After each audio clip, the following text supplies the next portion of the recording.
Hello student आजिर এই ভিডিওটোত আমি discussion কৰিম যে তোমালোকে কেনেকৈ পঢ়িলে ফার্স্ট ইউনিট টেস্ট এক্সাম ভাল হ'ব এই বিষয়ে আমি আজি এই ভিডিওটোত ডিসকাশন কৰিম।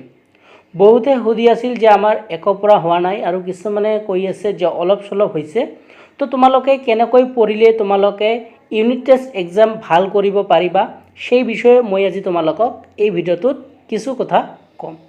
তোমালোকে যদি সেই কথাবোৰ ভালকৈ ফলো কৰা তেনেহলে তোমালোকে নিশ্চয় ফাৰ্স্ট ইউনিট টেস্ট এক্সাম ভাল হ'ব।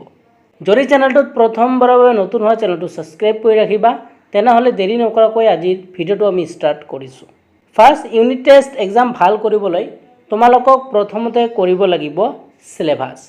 যে তোমালোকৰ ফাৰ্স্ট ইউনিট টেস্ট এক্সামৰ যি সিলেবাস আছে সেই সিলেবাসবোৰ প্ৰথমতে তোমালোকক গোটাই ল'ব লাগিব।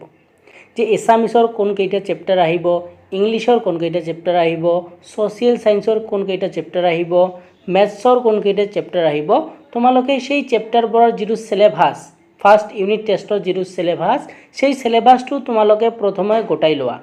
ঠিক আছে, তো প্ৰথমতে তোমালোকক এইটো কাম কৰিব লাগিব যে তোমালোকৰ যিটো সিলেবাস আছে সেই সিলেবাসটো গোটাই ল'ব লাগিব আৰু তোমালোকে সেই সিলেবাসটো গোটাই লৈ তোমালোকে এখন কপিত লিখিব পাৰা। 2 নম্বৰত তোমালোকে কি কৰিবা, সিলেবাসটো গোটাই লোৱাৰ পিছত সেই সিলেবাসটোৰ যিবোৰ প্ৰথমে ইজি চেপ্টাৰ আছে যিসকলৰ যেহেতু একো পৰা হোৱা নাই তো তোমালোকক ইজিৰ পৰা ষ্টাৰ্ট কৰিব লাগিব, হয়নে নহয়? তো তোমালোকে কি কৰিবা, যিবোৰ তোমালোকৰ ইজি চেপ্টাৰ আছে সেই ইজি চেপ্টাৰবোৰ তোমালোকে প্ৰথমে পঢ়িবলৈ আৰম্ভ কৰা।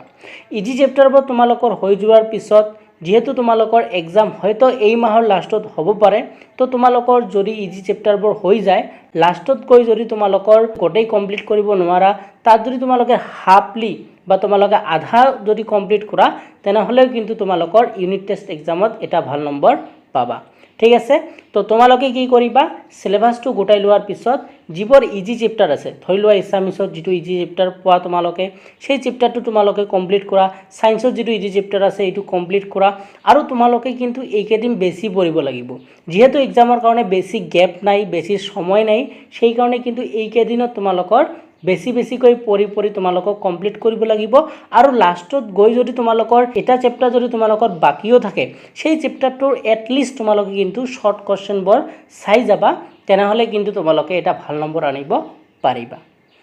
তো মই তোমালোকক এইটোই কৰোঁ যে তোমালোকে যিমান পাৰা তোমালোকে পঢ়ি যোৱা। এতিয়া তোমালোকৰ সেলফ ষ্টাডিৰ বাহিৰে কিন্তু অন্য কোনো ধৰণৰ মেথড নাই, হয়? ঠিক আছে, তো তোমালোকে সেলফ ষ্টাডি কৰি যোৱা, যিমান পাৰা বস্তুখিনি তোমালোকে পঢ়ি যোৱা।